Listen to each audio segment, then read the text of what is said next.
أعوذ بالله من الشيطان الرجيم. بسم الله الرحمن الرحيم. قبل أن تحكم على إنسان كتنغا كيتي كتن سريك كما كتنغا كيتي كتن سريك كما إيو اسمع منهم مجي أي ميانا ترين كفنا إيو لا تسمع عنه مغا مجي بكي أنغنا ترينكا tige komisu anga digampana nyatrin kana baka serem magaja lemmo filli anke mabanin trin kan koy kiten kutu ken lebum po khore. a'udhu billahi minash shaitanir rajim. alla dali qur'an nanti wa in ta'ifatan minal mu'minina qatatalu gelli jamani filli gelli mu'minini gana megaja iqtataluna na megaja bawno gajange kalle lay bakano kenya ni gajange ngekriti kalle ndiga men qotten iyo dingira tana gadi alla rek mana langande adnyati kallen qotten ati qutila ashabul ukhdudi kubeni gede posen jabi na kumem baja na jabi na mu'minini nyontorona no yimbe yo alla di langa mega digame ke kongiti kadinden qottenya nanti qutila alla dali qutila al insanu ida adamare melanga ma akfarahu fo khore de kafirun sonin konda qur'an tafsiri digan qote gana kongandanga walla golli khore ganya inati keke adan kariyata kin qotte afay ke alla gere kallendo langande nan taqellaga nan taqembrondi akwa sukriti kallen qottenga. wa in ta'ifatani gelli jamani filli minal mu'minina gelli mu'minini iqtatalu igana megaja fa aslihu bainahuma kana sirondi ndendo reconciliation tubabun kanne kana roido mena khana faindi nan terinke fa imbagat ihdahuma ala al-ukhra gelli dubana mbiya gana bogu tanankam jama bani kiyaga bogu jamanga funu kapalema kiyaga bogu funu kapalema funu kire kiyaga bogu funu kirenga faqatilu allati qasunan kafina jamake gaja allati jamake be sereke be tabghi yaga baka khana garen ko ngada na kwe nan tagere kebe yanta kawalle mina guntai girsa guntai nyan qore intai hatta tafi'a ma bakata kiganchage matunyandana kiganchage ila amrillahi katalla nyamir yanda Allah khalle mekiti kutano hakama abu kiti kuti nyai awrenya alla dalati hakimun alla ne fintuana nyai abu fidun tuwa kunyanna fomuru finana tu kenyeni gete al hakamu hakimu al hukmu kiti fidun tuwa alla dali nanti yigodi yaqe igana wore mei awa kaga kanna shiqaqa bainihima ifili na gamborto adi fili na ganga bokhini gemme gantono yigallemo fili khakun choro beni gani deben choro khabilan choro tagen choro fab'athu hakaman khana fidun tuwana famunti khay min ahlihi gelligon choro wa hakaman ado fidun tuwana famunte min ahliha gelli gaden choro in yurida islaha ke dalile tafsir gumunde me sohi ayay gella ganani tafsir sahante sorongere gado ke de gelli sirondinda no ngana ya haklantoy munafiqini do fonkaran diga mano ga feygamulla golle kenan cirwa ge giritangan nyenyay yuwaffiqillahu bainahuma alla gemellitini ku yagallemo fili do menaga ku beni sohi rangi do menaga yo tege komen nallo fonga angani anga mullanciro mega nallo fonga angani anke ngamullambono aka anga sirondi ndello na kamma anyime kuta nyime fina bawna nchondo meke tege komongor tuo tu ilante dangi na nyime anke nyime na nya fina nkutu ndenga nyime iyo jombo unkantali nyani jombo unkonti ti fofo mi kutu ndi ulenga agana nyonkolo agampunga siginte kinkennati agana nyongoto agampunga siginte ken korosi da wulengana nyonkolo nantaxuti falle bange ayin kolla ke wutini kammuña an punga sigintenga amma wori ba kentali mananne manne sonin kan kanne adamare men ganna dunya sere sire wakati be janka abone empay kenno kwaya gatini siron dinde nyana janka tiga mutinte nyani sarabononte nyana ga soro nakalla gana na abonondi iyo fitna kutano ndo balaw kutano i duno mene ni dunya go fisiron dindano tege komoni hakle to idwa tordunde pago amanya golli sire fe kirise golle fe marana golle fe nabillahi sulaimana marana nyani akota alla de mereyne khalifa balaqisa khay ka kafiri mere nyani balaqisa ma islami may bo keta nabillahi sulaimana timi yelingen wori agama yelingen wori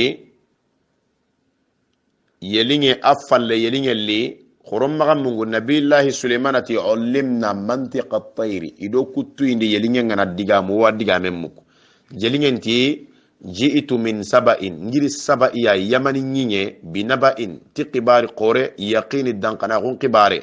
inni wajadtu imra'atan ngede ya gare nyanyi sulaimana na konganda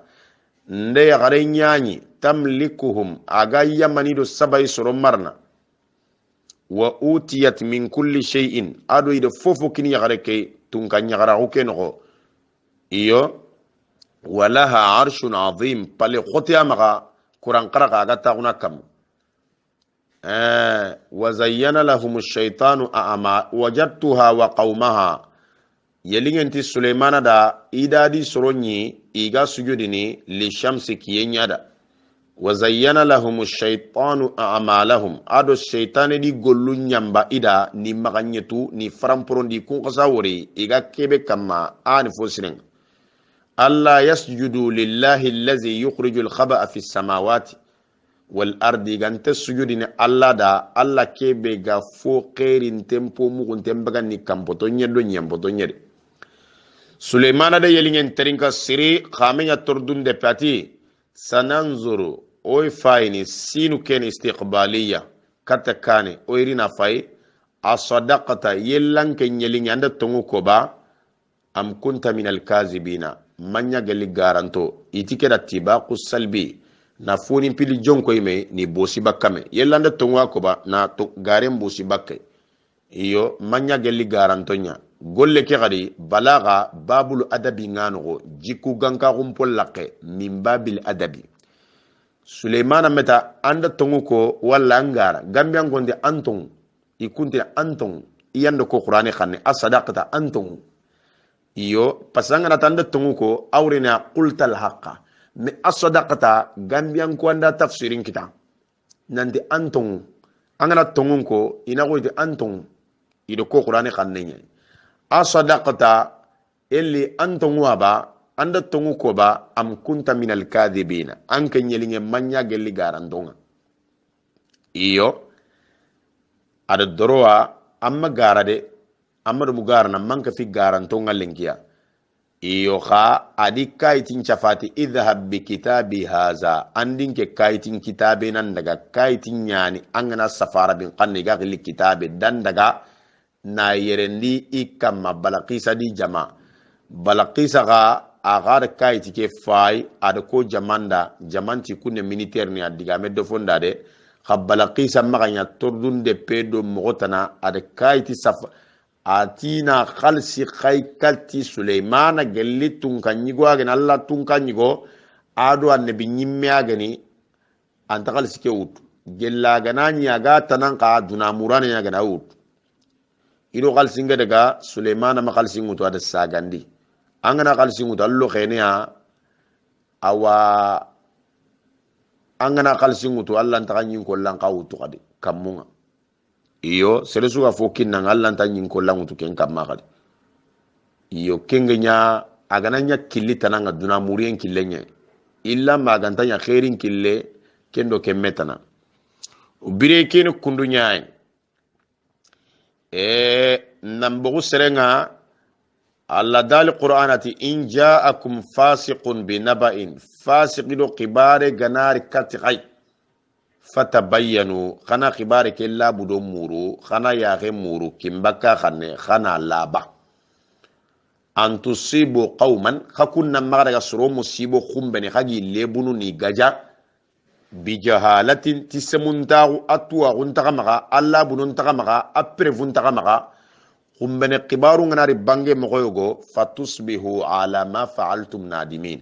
khana legari yilla karano khana nya legarano khagere golle be nya nimisano khan nimisien ko jiaga jogi alantaka horene iyo nambo serenga na jelegida kaman kibare likatanga anke malaba amma trinka angri na kaman ngagrese na nambagay kafunga na lebu na gaja nimisiendo lebu nyen kumbane a wantun kanyigun kufune a wayiri yo gondiri baka nyimenga a yugubandini iyo tun kanyigu ko kela torina maga kha lebu dan kita iyo abu zaiditi laysa min al-adli sur'atu al-azli anta galli tolongonta gonga nanjo serenjale gini tege kome suga deberni tolongonte fe kirse be ga deberni akhenne abada anta baka jalegi no kimbaka ti jaragi iyo abu zaiditi wal ma'taba jeleginde na serenjalegi garambinnen kamma ananya prevunta maga ma alama foto gintenyani adiki serenga anarmare mendorono gemme arna nyodo menaga gemmen kanan kotunyana igu kase goti olan daga gamundini abada na togo gana diga mo kado menaga kaga sagene daga na tagu me falle na me bonondi kaga kono sere surube da kuncere surwallina kinyandi sere bureke iyo kaka kunti kunka mania siruni Birikin ko bone corona wara fisironde onanya alla gantenya nan kiten konko bakke laga bureti siro e feti kota bane kin kenati turungeti siro e feti kota bane abada bada nyani kelante akendi misone amadu ngero nano konga anga tunandi laga burun jikku turungen jikku nyana nga ante siro e ndu mandini alla ante sirono anga golle su kirsi kase goti golle su anga tunan tanke fina sirondi ndano nyai kane maka jonga bonondin baunanke ngana ese anda ngalla ibonondin bangana konto anga kori wakati be nanda sironwa anna ile sagene ke fina sirondi ndano kende ni sorondan tu deja donc kende ma Allah ta khairi kitano ko Allah ta daraja kitano ko abu zaiditi wal makru fubre